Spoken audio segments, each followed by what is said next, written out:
శుక్లాంబరధరం విష్ణుం శశివర్ణం చతుర్భుజం ప్రసన్నవదనం ధ్యాయేత్ సర్వవిఘ్నోపశాంతయే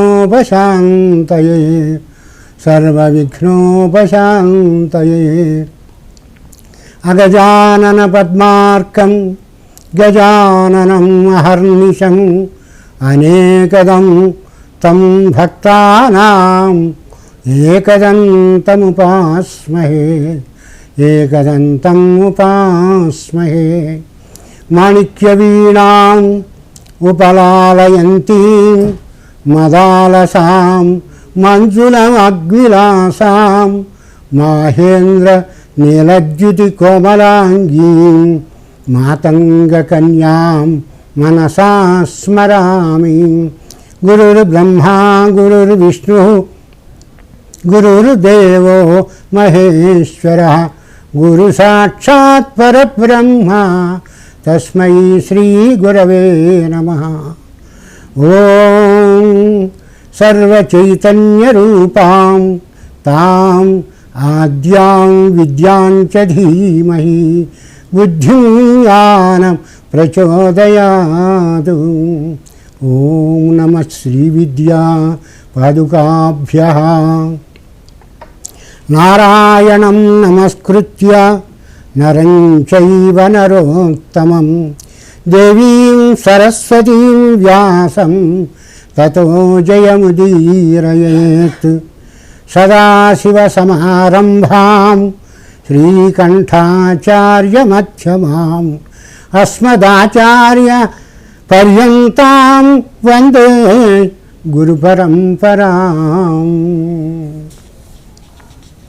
ప్రతి మాసంలోనూ సూర్యుడు ఒక రాశి నుండి మరొక రాశిలోకి, అంటే 12 మాసాలు 12 రాశుల్లోకి మారుతాడు. కార్తీకంలో తులారాశిలో ఉన్నటువంటి సూర్యుడు మకర సంక్రమణం రావడంతో మకర రాశిలోకి ప్రవేశిస్తాడు. అదే మనకి మకర సంక్రమణంతో ఉత్తరాయణం ప్రారంభమవుతుంది. సూర్యుడు మకరంలో ఉండగానే మాఘమాసం ఆరంభమవుతుంది. 27 నక్షత్రాలలో 12 నక్షత్రాలతోటి సూర్యుడు కలుస్తాడు. అప్పుడే ఆ మాసానికి ఆ పేరు వస్తుంది. అనగా చంద్రుడితోటి కలిసినప్పుడు, పౌర్ణమి నాడు చంద్రుడు ఏ నక్షత్రంతో కలిస్తే ఆ మాసానికి ఆ పేరు వస్తుంది. చిత్రా నక్షత్రంతో కలిస్తే చైత్రమాసం, అలాగనే కృత్తికా నక్షత్రంతో కలిసి ఉంటే అది కార్తీక మాసం, మఖ నక్షత్రంతో కలిసి ఉంటే మాఘమాసం అని పేరు వస్తుంది. కార్తీక మాసంలోనే లాగానే ఈ మాఘమాసం కూడా చాలా పుణ్యప్రదమైనటువంటిది. ఋతువులలో చివరిదైనటువంటి ఈ శిశిర ఋతువు, ఈ మాఘమాసంతో ఆ శిశిర ఋతువు ప్రారంభమవుతుంది. వేదకాలంలో యజ్ఞయాగాది క్రతువులను చేసేందుకు ఈ మాసాన్ని అనుకునేటటువంటి వారు. అందుకే మాఘం అంటే యజ్ఞం అని కూడా ఒక అర్థం చెప్పారు పెద్దలు. యజ్ఞాలకు ఇంద్రుడు అధిపతి, ఆయనకి అఘవుడు అని పేరు. ఈ మఘవుడు అనేటటువంటి పేరు కూడా మాఘమాసాన్ని బట్టే వచ్చింది అని అంటారు. ఈ మాఘమాస మహాత్మ్యాన్ని శివుడు పార్వతికి, బ్రహ్మదేవుడు నారదుడికి, అలాగనే వశిష్ఠుడు దిలీపుడికి, అలాగనే దత్తాత్రేయుడు కార్తవీర్యార్జునుడికి వివరించి చెప్పినట్లుగా మనకి మాఘపురాణం పేర్కొంటున్నది.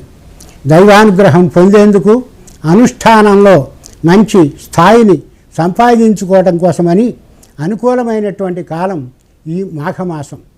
అందుకే ఈ మాసంలో జపం, పారాయణం, అలాగనే తపస్సు మొదలైనటువంటి యొక్క ముఖ్యమైనటువంటి విషయాలన్నీ కూడా చేసుకునేటటువంటి అవకాశం కలిగించారు పెద్దలు. శతం విహాయ భక్తోవ్యం సహస్రం స్నానమేవచ లక్షం విహాయ దాతవ్యం కోటిం త్యక్వా హరిం భజేత్ అని పెద్దల మాట. అంటే 100కి 100 పాళ్ళు కూడా ప్రయత్నం చేసి హితమైనటువంటి సుఖమైనటువంటి తరువాత ఆరోగ్యకరమైనటువంటి భోజనం చేయాలి. అలాగనే సహస్ర కిరణుడైనటువంటి సూర్యుడు ఉదయించకముందే ప్రాతకాల స్నానం, అలాగనే అస్తమించకుండానే సాయంకాల స్నానం చేయాలి. తాను సంపాదించేటటువంటి దానిలో 6వ వంతు చక్కగా లక్షరాది సంపాదించుకున్నప్పటికీ అందులో 6వ వంతు దానం చేయమన్నారు. తమకు ఎన్ని పనులు ఉన్నప్పటికీ మహేశ్వరుని కానీ వైష్ణవు సంబంధమైనటువంటి విష్ణుమూర్తిని కానీ చక్కగా పూజ చేయమన్నారు. ఈ శ్లోకంలో చెప్పినటువంటి ఈ 4 విషయాలకు కూడా ఈ మాఘమాసం చాలా చక్కగా అన్వయిస్తుంది. అందుకనే సహస్రం స్నానమేవచ అనే పదాన్ని మాఘమహాత్మ్యంలో వ్యాస భగవానుడు చాలా సాంగోపాంగంగా దీన్ని వివరించడం జరిగింది. కార్తీక మాసం దీపాలకు చాలా ప్రశస్తమైనటువంటిది. అలాగనే ఈ మాఘమాసం పుణ్యస్నానాలకు చాలా పవిత్రమైనటువంటిది.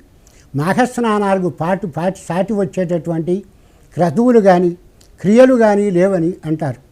ఈ పుణ్యస్నాన విశేషాలు బ్రహ్మ పురాణంలోను అలాగనే పద్మపురాణంలోను కూడా వివరించడం జరిగింది.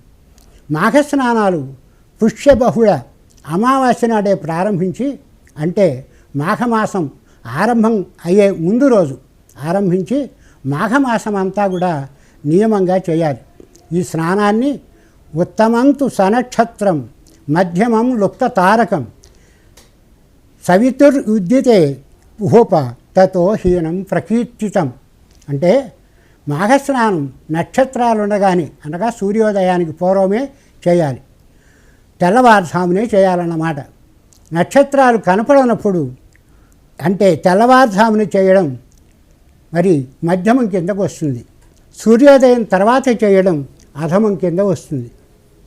దుఃఖ దారిద్ర్య నాశాయ శ్రీ విష్ణోస్తోషణాయ చ ప్రాతస్నానం కరోమి అద్య మాఖే పాప వినాశనం అని దుఃఖ దారిద్ర్యాలు నశించడానికి శ్రీ విష్ణుప్రీతి కోసమని అలాగనే మాఘస్నానం ఇప్పుడు నేను ఆచరిస్తున్నాను అని సంకల్పం చెప్పుకోవాలని పెద్దలు అంటారు. ఇంకా ఈ స్నానంలో శాస్త్రీయమైన అంశాన్ని కూడా మరి చెప్పడం జరుగుతోంది. సూర్యుడు ఈ మాసంలో ఉండేటటువంటి రాశిని బట్టి సూర్యోదయ కాలంలో కిరణాలు ప్రత్యేకమైనటువంటి ఒక కోణంలో భూమిని చేరతాయి. ఈ సమయంలో సూర్యునిలోని అతినీలలోహిత పరారుణ అనేటటువంటి కిరణాల సాంద్రతతో మార్పులు చేసుకుంటాయి.